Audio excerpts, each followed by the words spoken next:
नमस्कार मित्रों, कुंभ स्पेशल का ये तीसरा या संभवतः चौथा वीडियो होगा और आज हम बात करने वाले हैं कुंभ के आयोजन के संबंध में बहुत सारी जो किंवदंतियाँ हैं, बहुत सारे जो कारण बताए जाते हैं।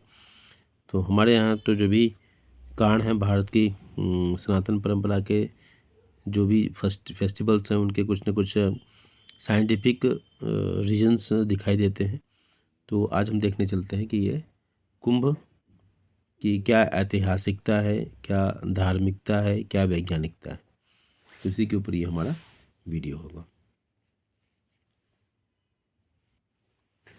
माघ महीने में जब सूर्य धनु राशि को छोड़कर मकर राशि में प्रवेश करता है तब मकर संक्रांति का पर्व मनाया जाता है। ईस्वी सन में यह जनवरी का महीना होता है और तारीख प्रायः 14 होती है। मकर संक्रांति के दिन से सूर्य की उत्तरायण गति प्रारंभ होती है, इसलिए उसको उत्तरायणी भी कहते हैं। पृथ्वी का एक राशि से दूसरे राशि में प्रवेश संक्रांति कहा जाता है और पृथ्वी के मकर राशि में प्रवेश करने को मकर संक्रांति कहते हैं।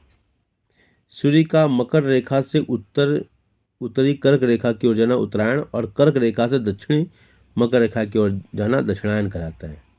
और इसी बात को देखिए, यहाँ पर ये एक ग्लोब बनाया गया है और ग्लोब में ये ट्रॉपिक ऑफ कैंसर कर्क रेखा बनाया गया है, इधर ट्रॉपिक ऑफ कैप्रिकॉर्न मकर रेखा बनाया गया है, बीच में इक्वेटर है।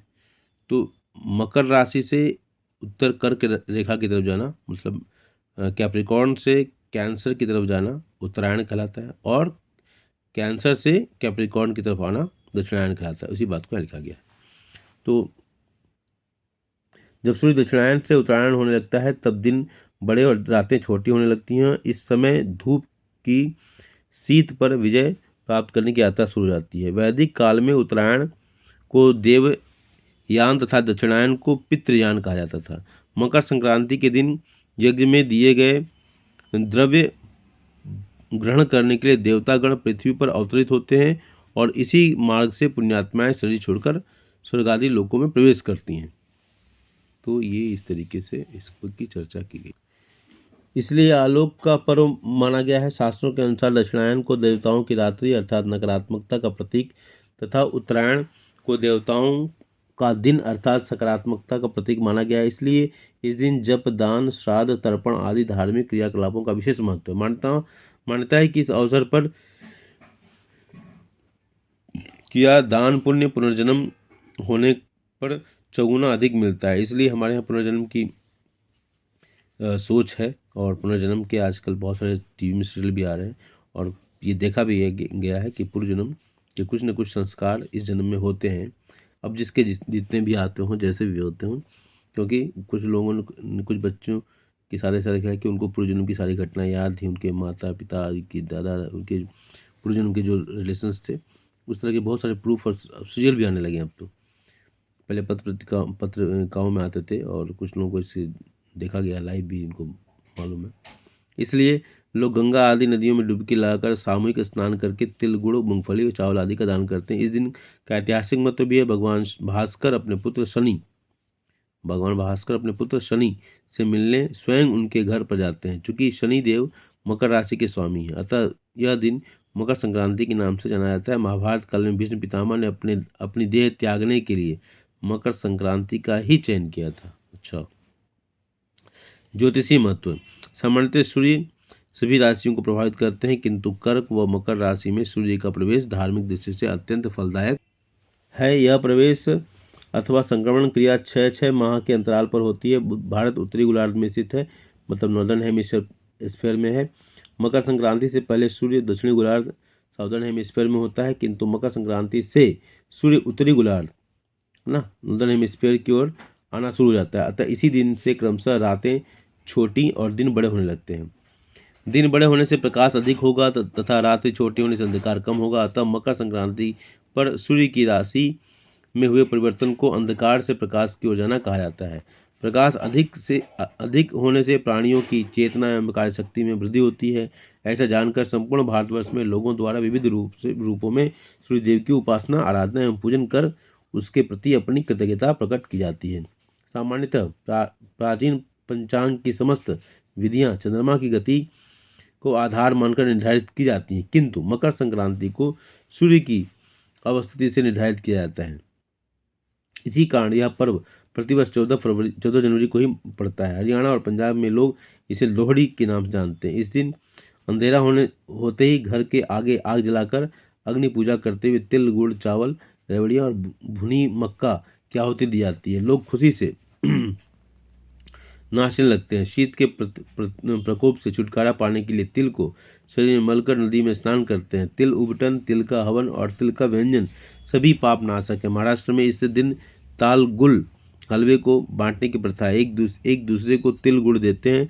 तिल गुड़ देते समय बोलते हैं तिल गुल च्या आणी गोड कोलो क्व, अर्थात तिल गुड़ लो और मीठा मीठा बोलो। उत्तर प्रदेश में इसे दान पर्व के रूप में मनाया जाता है। प्रयागराज में यह पर्व माघ मेलों के नाम से जाना जाता है।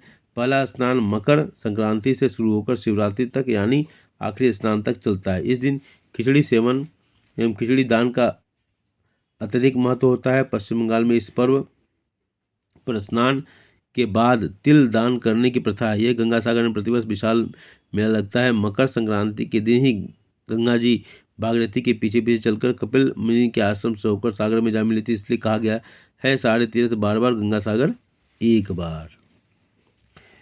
तमिलनाडु में इस त्यौहार को पोंगल के रूप में 4 दिन तक मनाया जाता है। पोंगल मनाने के लिए स्नान करके खुले आंगन में मिट्टी के बर्तन में खीर बनाई जाती है, जिसे पोंगल कहते हैं। खीर को प्रसाद के रूप में ग्रहण करते हैं। इस दिन बेटी और जवाई राजा का विशेष रूप से सम्मान होता है ना। अच्छा, असम में मकर संक्रांति को माघ बिहू अथवा भोगाली बिहू के नाम से जानते हैं। राजस्थान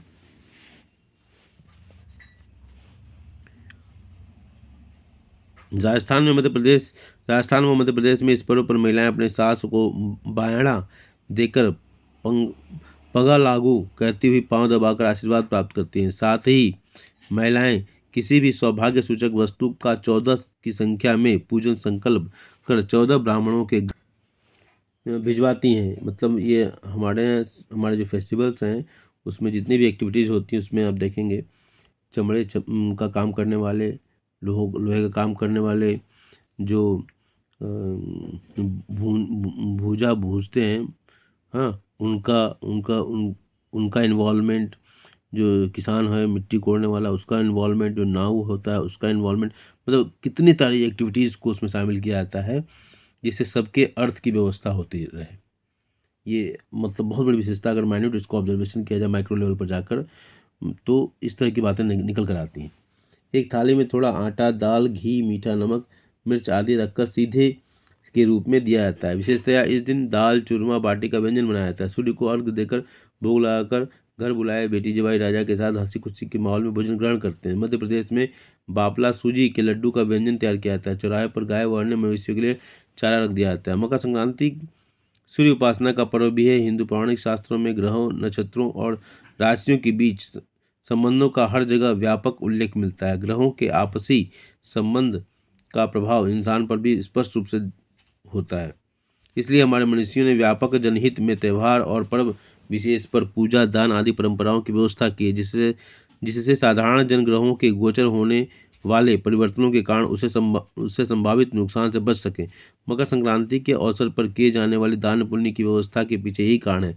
पौराणिक कथाओं में सूर्य को जगत की आत्मा बताया गया है। सूर्य के बिना इस जगत में जीवन की कल्पना भी नहीं की जा सकती। पृथ्वी पर रहने वाले प्राणियों के लिए सूर्य ही एकमात्र प्रत्यक्ष देव है। इसलिए सभी मत पंथों के अनुयायी किसी न किसी रूप में सूर्य की उपासना अवश्य करते हैं। तो आइए ईस्वी सन के प्रारंभ में कहाँ चला गया, पौराणिक कथाओं में सूर्य को जगत की आत्मा बताया गया है। सही बात है। अगर सूर्य नहीं हो तो पूरे व्यवस्था ही, पूरी पृथ्वी समाप्त हो जाएगी। सूर्य फोटोसिंथेसिस करता है, उस पर निर्भर करने वाले हर्बीवोरस एनिमल, ओमनीवोरस एनिमल से तमाम तरह के जो है एक पूरी व्यवस्था, इकोनॉमी को रन करने का मुख्य कारण तो सूर्य ही है। तो पौराणिक कथाओं में सूर्य को जगत की आत्मा बताया गया है। सूर्य के बिना इस जगत में जीवन की कल्पना भी नहीं की जा सकती। पृथ्वी पर रहने वाले प्राणियों के लिए सूर्य ही एकमात्र प्रत्यक्ष देव है। इसलिए सभी मत पंथों के अनुयायी किसी न किसी रूप में सूर्य की उपासना अवश्य करते हैं। तो आइए ईस्वी सन के प्रारंभ में ही हम अपनी बुराइयों से दूर रहने का संकल्प लें, ताकि आने वाले मकर संक्रांति पर्व हम सब के लिए हर्ष का पर्याय बन सके। धन्यवाद।